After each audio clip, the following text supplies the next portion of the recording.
Hello and welcome to Moment of Truth on Labour Social. I'm Graham Hughes. This week, the UK's COVID inquiry has started its first public hearings, investigating the country's responses to the pandemic. Counsel for the inquiry, Hugo Keith, stated that Brexit weakened the UK's ability to respond effectively to the pandemic. Apparently, planning and administrative processes related to Brexit hindered the country's preparedness for the crisis. The government's Operation Yellowhammer, which was intended for a possible no-deal Brexit, diverted resources and attention away from pandemic preparedness. The evidence suggests that the government's focus on Brexit rather than civil emergency contingencies contributed to the high death toll in the UK, currently standing at over 227,000 people, one of the highest of any of the OECD countries. Compare that with New Zealand, with only 4,448 deaths.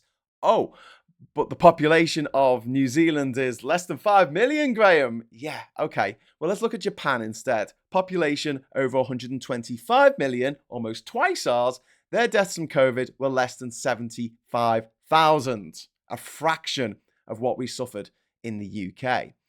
And that's not all that the Brexit vote had a tangible effect on. And I'm guessing we're going to be hearing more over the coming months about the damage did to the nation's health. There is an argument that because we didn't collaborate with the EU, we suffered from a slower vaccine rollout.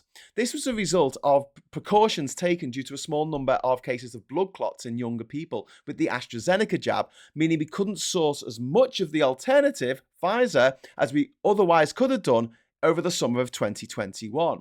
Furthermore, an interesting study that came out in December 2021 showed that in areas with the highest percentage vote for Brexit also suffered the highest mortality rate from COVID. Conversely, the most Remainerish areas of the country enjoyed some of the lowest COVID death rates in the country, if not the world. I will go as far as saying that Brexit not only emboldened racists and Vladimir Putin, it also had a hugely detrimental effects on our effort to fight the pandemic by boosting the egos of the type of person who is, to paraphrase a prominent Brexiter, sick of experts, i.e., people who fall into that conspiracy mindset that makes people not wear masks, whine endlessly about the pubs being closed, and most dangerously of all, not get vaccinated. Brexit, the gift that just keeps on killing.